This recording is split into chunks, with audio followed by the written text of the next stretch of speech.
8 p.m. in Banjul, and welcome to GRTS News. In our headlines tonight, members of the Jani Commission visit the airport to inspect aircrafts belonging to the state. The Independent Electoral Commission says next year's local government elections will be held on the 12th of April. Zimbabwe's incoming president returns to the country ahead of his inauguration set for Friday. And water crisis grips South Sudan as residents struggle to afford it. These and other stories coming ahead in the next half an hour. I am Isa Jallo.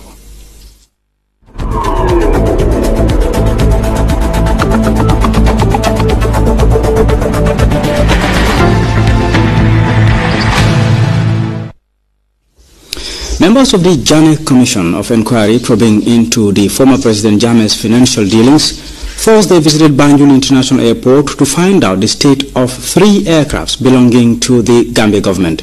Commission officials also took time to visit the gold dust refinery plant situated on the outskirts of the airport. Isaso reports. Members led by Chairman Surahata Jane today took time off their loaded sitting itinerary to visit the Banjul International Airport to get first-hand account on the 3 aircrafts belonging to the Republic of the Gambia. The flights that can be seen here parked on the tarmac were under the total control of the former president, who and his wife often use it for their frequent foreign trips. The operations and status of these Boeing aircrafts were systematically kept away from the public. The Jani Commission, which is digging into the economic and financial activities of the ex-president, sought answers on the state of the fleet of aircrafts. After a thorough inspection of the flights, Commission officials were informed by aviation authorities that flight C5 RTG and C5 GOG are still serviceable but due for wholesale maintenance. For Boeing C5 GAF, the aircraft is totally grounded. Engineers that were trained to maintain it, but part of maintaining it is also to fly it. And then we train some crew, but the problem we have with crew, the training has to be, there has to be competency to be maintained. You mean you need to fly 3 takeoff and 3 landing every 90 days. And since the aircraft was not operational, it was for government, and government didn't have any indication as to what it was to be used for. So when we first spent money on training, when it was due for the retraining, then we decided, what's the point? Because you're spending all this money and the aircraft is not being used. Asked if the planes, which were mainly presidential, could be commercialized, aviation authorities said the flights were purpose-built and its degree of fuel consumption makes it virtually impossible. As you can see, this is inside the aircraft and this is the presidential wing. It is quite a very spacious place, but according to aviation authorities, this flight was serviceable until last year March. As at now, it is at a standstill. On the state of the country's only fighter jet, Commission members were told that the jet is in bad condition. The last time it flew, it had a bad landing. And as we speak, the fighter jet is not even on the tarmac. Shortly after the inspection of the aircraft, members of the Commission also visited the premises of the Mineral Company of the Gambia. At this hideout-like premises is the over $500,000 gold dust refinery plant. Built in 2014, this plant was tested but never operated, as raw materials were not available. Now, this multi-million-dollar investment, which was unheard of, remains totally a white elephant. Close to the gold dust refinery plant is the Westwood Airport premises. The company deals in wood, but activities here have also been grounded, as Commission members found out. Isa Sow, GRTS News. Officials of the Central Bank of the Gambia on Thursday updated the press on the outcome of their recent Monetary Policy Committee meeting. Uminjai has the rest of the story. Briefing by the Central Bank of the Gambia forms part of a current reform process in line with the CBG's efforts to instill best practices to stimulate growth. Journalists from different media outlets were updated on the outcome of its Monetary Policy Committee meeting. Governor Jammeh told journalists that the Monetary Policy meeting critically assessed developments in the domestic and international economy. Prior to this MPC meeting, a similar one was held a few months ago. Since then, the outlook of the economy has notably improved, with increasing activity in trade, investment, and industrial production. Since the last MPC meeting, the outlook for the global economy continues to improve, underpinned by a notable increase in investment, trade and industrial production in advanced economies, supported by high business and consumer confidence. Moreover, benign global financial environment and recovery in advanced economies are expected to support growth in emerging economies. Assessing exchange rate developments and the domestic debt, the CBG boss underscored this. The dollar remains stable in the domestic foreign exchange market from September 2016 to September 2017. The dollar appreciated against the US dollar by 2.7%, pound sterling by 0.9%, and euro by 4.7%. As at end October 2017, domestic debt stock remained stable at 29.2 billion compared to the same period last year. Consumer price inflation, as measured by the National Consumer Price Index, according to Governor Jammeh, is trending downwards. He further outlined monetary developments registered within the period.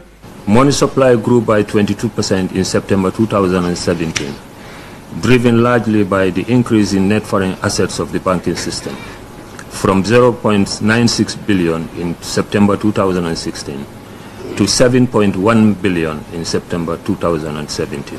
Headline inflation decelerated to 7.4% in October 2017 from a high of 8.8% in January 2017, due largely to the decline in food inflation from 10.1% to 7.9%. At the close of the press briefing, the governor of the central bank guaranteed a constant monitoring of developments in the domestic economy. The CBG will accordingly inform the public of the next MPC meeting scheduled for February 2018. Uminjai, GRTS.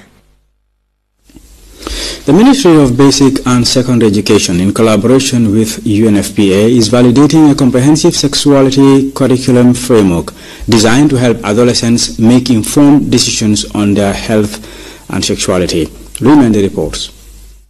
The Ministry of Basic and Secondary Education is bringing population and family life education back into the school system, and this time around the idea is to have the subject introduced into the school curriculum. Personnel of the Ministry of Basic and Secondary Education, UNFPA and international consultants are validating the document, which now bears the name Comprehensive Sexuality Education and not Population and Family Life Education as previously referred to. With this, we can certainly be sure of achieving one of our long-term program goals of achieving or reducing total fertility, infant and maternal mortality in the Gambia. With a renewed energy and commitment in introducing CSE in our schools, we can be sure of reducing the time frame set out for African countries to reap the demographic dividend.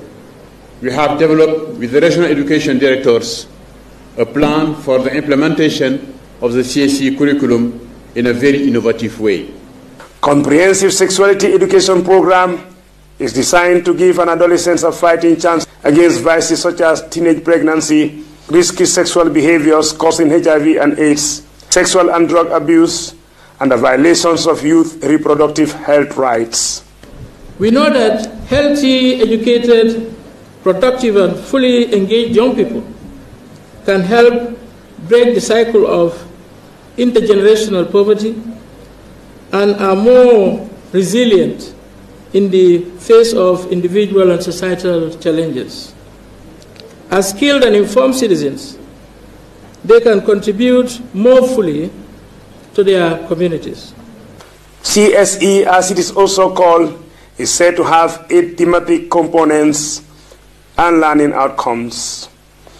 One is the body, puberty, and reproduction.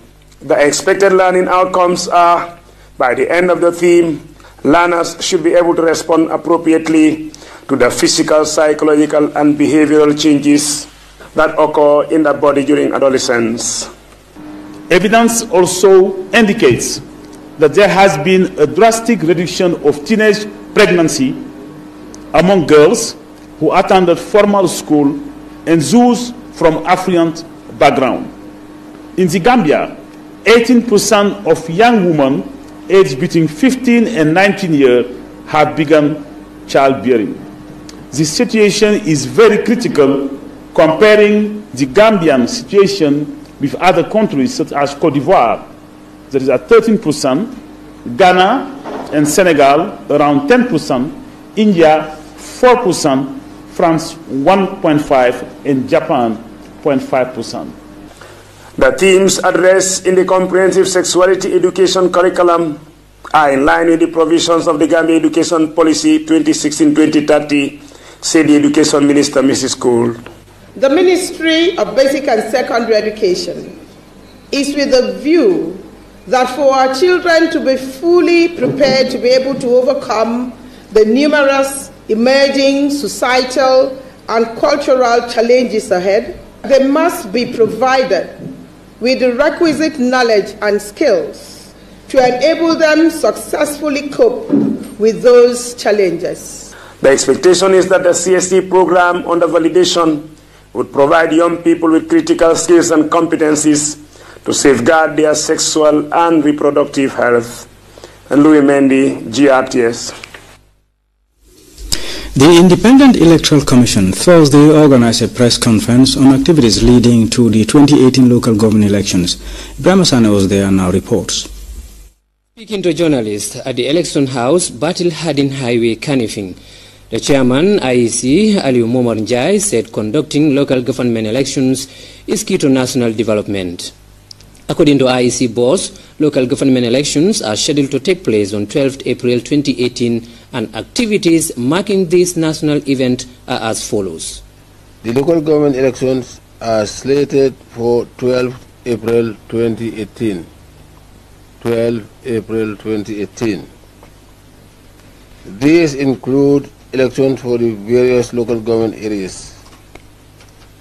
Following the revocation of electoral boundaries in 2015, the number of wards has increased from 114 to 120. Ladies and gentlemen, the election activities would include a nomination period which will be held from 13th to 17th March 2018. This will be followed by a campaign period from 21st March to 10th April 2018. Election of mayors and mayoresses would be held in Banjul and Kanifing municipality, whilst that of the councillors would be held in all the 120 wards across the country. Nomination forms would be issued to all the regional offices starting from 12 February 2018. Replacement of voters' cards will be held from 11th December 2017 to 10th January 2018. The IEC officials said replacement of voters' cards is slated on 11 December to 10th January 2018. Qualifications to run for mayor or mayoress and councillors will be strictly abiding. Qualifications for contesting these offices include the following. Qualifications for mayor, mayoress. 1. One has to be a Gambian citizen. 2. Not less than 30 years of age. 3. Be a registered voter. 4. Other resident in the local government area for at least 12 months before nomination. 5. At least a secondary school certificate. Graduate. 6. Declare his/her assets, which is assets declaration. 7. Pay all taxes and rates or make satisfactory arrangements to income tax clearance certificate. Pay a deposit of 2,500 and 150 signatories of registered voters to support his or her nomination. 10. Leave of absence from employer for public servants. Mr. Njai assured all and sundry that the elections will be free, fair and transparent. He called for the usual collaboration and commitment to be exhibited during the process leading to the conduct of local government elections. Ibrahim Nsane, GRTS News. The Minister of Petroleum and Energy, Fafa Sanyang, Thursday presided over the launching of the Gambia's electricity sector roadmap aimed at addressing the country's current power challenges. Amadou Bajan was there and filed in this report. 2018-2025 electricity roadmap. The Minister of Petroleum and Energy, Fafa Sanyang, briefed the gathering on ongoing efforts to improve electricity supply in the country. Of course, implementation has started. Part of it is the rehabilitation of the engines. We went through some hitches. We know that at least 2 machines went down, and we are rehabilitating them. It's a lot of money, but we thank God that and our partners, World Bank and others, and also Minister of Finance for supporting us. It was through the same emergency plan that we connected with Senegal, at least to ease the provincial energy supply. These are all emergency and temporary measures until we are able to build our own power plants, which is ongoing. Presenting the new electricity roadmap, National Water and Electricity Company NAWEC Managing Director Baba Fatayo reiterated the vitality of the blueprint in revitalizing and by extension modernizing the Gambia's energy sector. This is actually the progression of our plan from short to medium and long term. And the blue one is where we are today, and we expect to reach close to 300 megawatts by 2025. We are 100% fuel, but then as we progress, we will have other energies through solar, basically, and imports from the sub-region. With only 45 megawatts of production capacity in the Greater Banjul, where 70 megawatts of peak demands leads to load shedding and power blackouts, Fatajo continued that efforts are underway to further enhance electricity supply in the metropolis and beyond. As we speak now, we have about 45 megawatts, and by the end of the month, we are expecting an additional engine. And by the end of the year, we are expecting somewhere around 61%. We are distributed 300 smart meters to the 300 largest customers. This is actually aimed at enhancing our revenue. Basically, we are going to replace all the conventional meters that we still have in the system. We are also going to replace 5,000 street lights with efficient LED bulbs, because in that case we will be able to save some energy. At a time when rapid development initiatives are expected in the Gambia, where electricity cost is still higher than most countries in the sub-region, it is hoped that the launched 2018-2025 electricity roadmap will crucially meet the electricity needs of Gambians.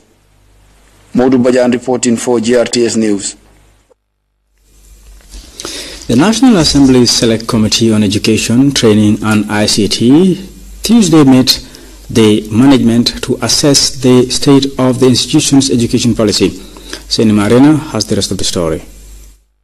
Usman Nyang, the University of the Gambia's Deputy Vice Chancellor for Academics, addressed key issues concerning subjects highlighted for observation in the UTG various schools. So we cannot just push too hard. We try to negotiate with them. So that is the strategy we use. For other private students, we don't clear them if you don't settle. So normally that's the idea with private students. But for government institutions, we have to negotiate with them. UTG Registrar Momodu Lamin Taru outlined stringent mechanisms that have been used to ensure students gain entrance based on their performance. Entry of students into the university is determined by solid grade, which assures whether one is granted a place or not. That student must have fulfilled all the prescribed requirements before he or she graduates. No student graduates here without fulfilling the prescribed requirements for graduation. And in addition to that, every semester, Now, if a student's quality point average falls below 2.0, we issue a warning letter. If that persists up to the second semester, we ask that student to stay. All right? We place the person on what we call probation. So these are some of the control mechanisms that we have in place. Bakari Njai and his colleagues from the National Assembly Select Committee on Education, which include intellectuals like Sidia Jata, are on the move to address challenges in the country's schools and higher education establishments. The university admin also have a very important role to play. Obviously, we will not leave you alone. We will do all what we can to make sure that this institution, as the highest institution in the Gambia, have all it deserves. This platform enables a level playing field to consult each other on policy strategies for curriculum development, focusing on students' enrollment, issues, and other matters. The Director of Quality Assurance and Planning highlighted the importance of the meeting and its benefit to the ongoing program aims at raising standard at the University of the Gambia. Sini Marena for GRTS News. The National Youth Council Wednesday handed over the NACOM flag to GRTS and the Ministry of Information. The move was part of the NYSC's efforts to enhance support for the 12th National Youth Conference to be held in Basse. Uminjai reports. The National Youth Council visited GRTS to hand over the NACOM flag to the management of the National Broadcaster and the Ministry of Information and Communication. GRTS Director General Ibrahim Sila welcomed the NYC flag touring delegation and assured NACOM organizers that the state broadcaster will fully mobilize its resources to participate and effectively cover the upcoming event, which culminates in the biggest youth gathering annually observed in the Gambia. We are extremely very happy to be associated with the events of the National Youth Conference that is to be held in Basse in the next few weeks. Being the main national broadcaster in this country that also broadcasts on multiple platforms, television, radio, as well as online, we want to assure the organizers of the youth conference that GRTS will fully mobilize all its personnel and use all its platforms to not only bring out the diversity, but also the discussions that are to take place for the benefits of the youths and policymakers of this country. Representing Action Aid the Gambia, Bakari Fadera outlined their relationship with National Youth Council and highlighted ongoing efforts by NACOM organizers to engage young people in gainful activities. We in Action Aid currently, we have a youth network in this country called Activista, and Activista works closely with the National Youth Council. For us, the youths play a major role in this country, and that's why every year we develop, every 5 years we develop a strategic plan. And the current strategic plan, which was developed in 2013, is ending in 2017 this year. In this country strategy, we have strategic objectives that guides our work in the country, particularly with the youth. The flag tour takes organizers of the biggest youth convention in the Gambia across all ministries and government departments to garner support and solidarity. Information Ministry officials welcomed the initiative and underscored endeavors being made by the ministry to advance national communication and especially ensure that ICT and media platforms play a crucial role in youth development. We know ICT is part of the 3 pillars of the youth employment project. This ministry really is working with the government, of course, to make sure ICT is recognized as a strong pillar for socio-economic development. National Youth Council representatives thanked the management of GRTS and Information Ministry for putting young people first amid various national engagements. Now the flag has been raised to increase awareness, mobilizing support and affirmative action towards youth empowerment. NACOF organizers are looking forward to a successful National Youth Convention. Ominjai, GRTS. We will take our first commercial break now. The sports news is next. Stay tuned.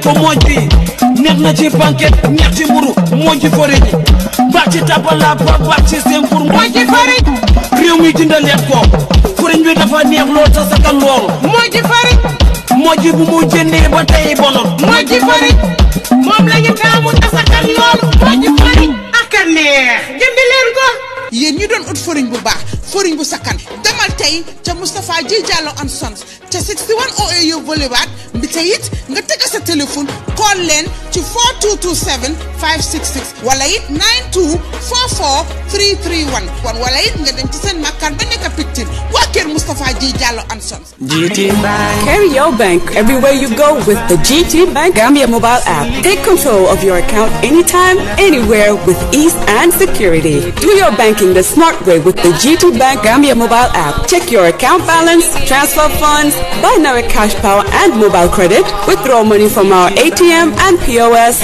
and pay your bills, request for a Verve card or Visa card, check your Forex rates, and do so much more in just a few steps. Download the GT Bank Gambia mobile app today from Google Play Store or Apple Store. Do your banking the smart way. Do your banking now with the GT Bank Gambia mobile app. Terms and conditions apply. GT Bank, wouldn't you rather bank with us?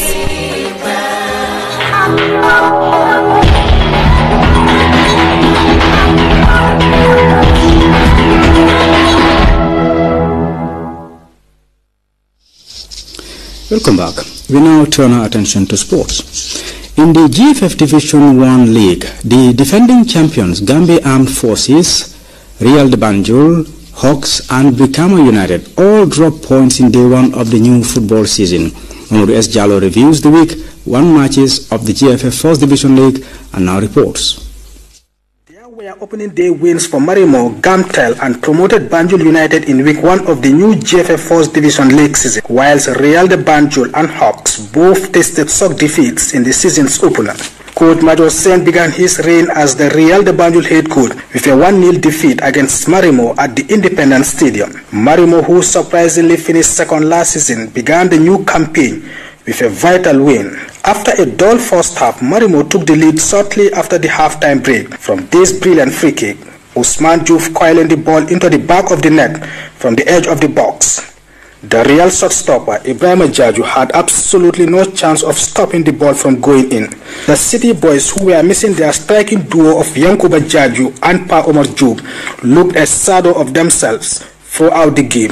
Yankuba and Pa Omar Joub jointly netted 20 goals in the last campaign, and in their absence against Marimo, Real struggled in front of goal. Marimo held on to secure all 3 points and continued their impressive run from last season.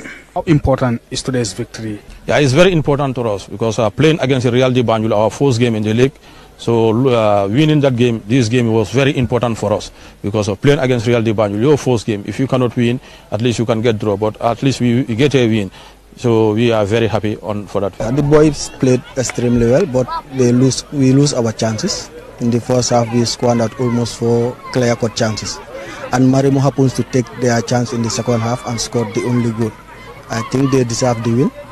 Elsewhere at the Boxbar Mini Stadium, newcomers Fortune held Brikama United to a 1-1 draw in the first West Coast derby between the Sateba boys of Brikama and the Petroleum boys. They are next-door neighbors from Farato. Brikama United dominated the first half, completely outplaying the First Division debutants, who looked very nervy in their first appearance on the big stage.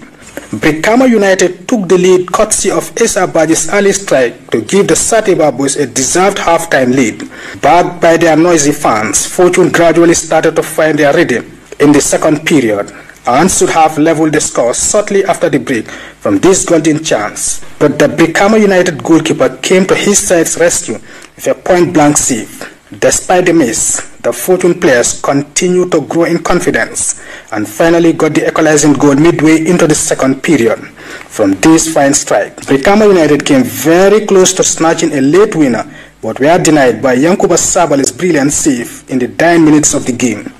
Ibu Kante's free kick was heading into the back of the net, but the Fortune shotstopper reacted very well to secure a vital point for Jane Juve's side. Yeah, it's a fair draw. It's just that we conceded an early goal in the first half. That's what jeopardized our way of playing. But nonetheless, we told the boys during the course of the break to keep up the momentum, that we have to push back because they have experienced players in their team. So if we want to produce something at the end of the day, we have to be patient and then see where best we can capitalize on their weakness. Though we scored lately, but it could have been in another way around. It's not a bad performance. I think it's a first game, and then definitely it's not bad. I think I said this before, Fortune is very consistent. In the week's other results, promoted Banjul United beat Bombarda 2-1. Steve Biko and Talindi United shared the points in a 1-all draw. Gamtel began life under new coach Sleman Kuyate with a 1-0 win against Hawks, whilst reigning champions Gambia Armed Forces drew 1-all with Gambia Ports Authority. So vital wins for Marimo, Banjul United and Gamtel in week 1 of the country's Premier League football competition.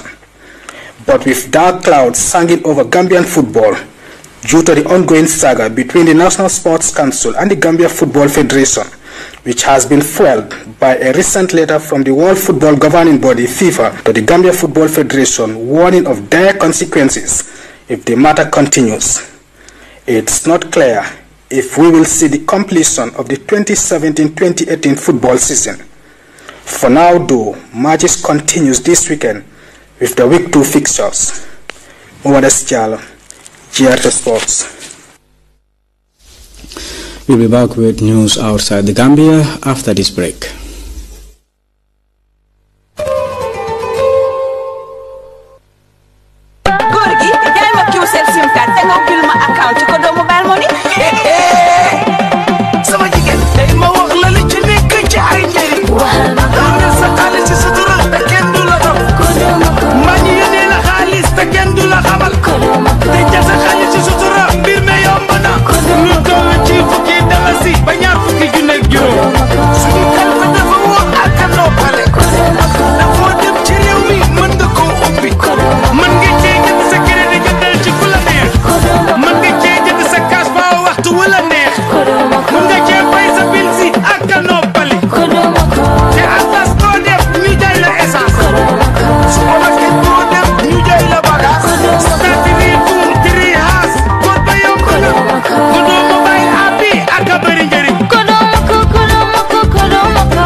Welcome back. Emerson Mnangagwa, Zimbabwe's incoming president, is back in the country ahead of his inauguration set for Friday. He is promising to grow the country's economy and create jobs. Here I see GTN's Fry Mnangagwa on Zimbabwe's incoming president. Zimbabwe's next president arrived to a hero's welcome on Wednesday as thousands of supporters packed into the ZANU-PF party headquarters to see him. Mnangagwa fled the country after being sacked 2 weeks ago. He thanked Zimbabweans for pressuring Robert Mugabe to step down. He's extended an invitation to citizens, regardless of political affiliation, to work with him to improve the economy, create jobs, and stamp out corruption. I pledge myself to be your servant. I appeal to all genuine patriotic Zimbabweans to come together. We work together. No one is more important than the other. All Zimbabweans The new leader carries a huge burden of expectation to usher in a new era following nearly 4 decades of Mugabe's rule. Yes, superficially change has come, but what can we expect from them? You know, I'm really asking myself, after working together for the past 37 years, what change can they bring? Will our people be happy, or will our expectations be delivered under this new dispensation? Zimbabwe used to be the bread basket of Southern Africa and the whole of Africa, but right now it's in the doldrums of poverty. It's now like just a basket case. So we want all those farms which had been taken to be brought back to those who are able to farm, to do something. Mnangagwa said he would spell out his vision for the country at his inauguration on Friday, after which he'll name a new government. Farai Mwakutuya, CGTN, Harare, Zimbabwe. Many residents of South Sudan's capital Juba are now finding it increasingly difficult to afford water for domestic use due to price surge.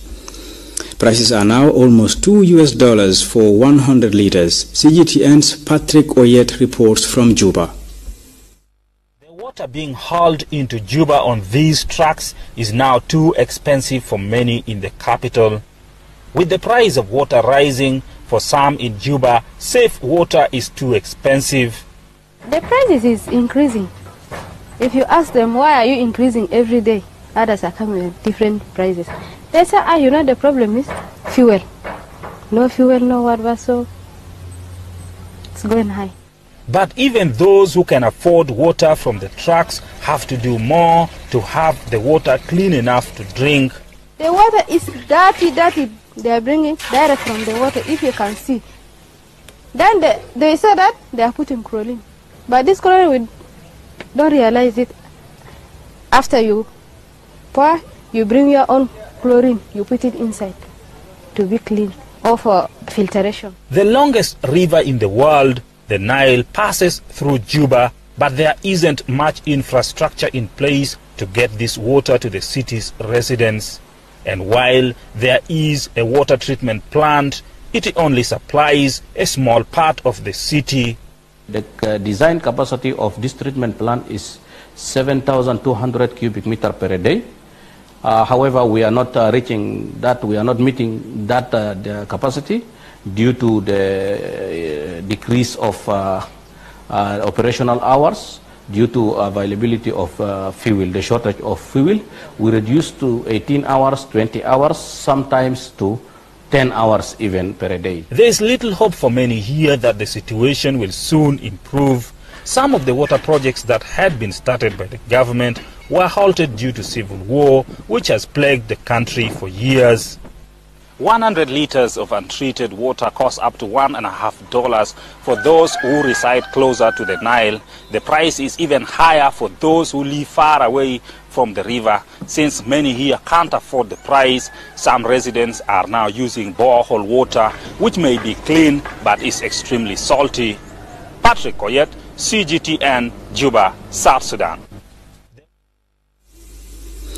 And before we take leave of you, a recap of the day's main stories.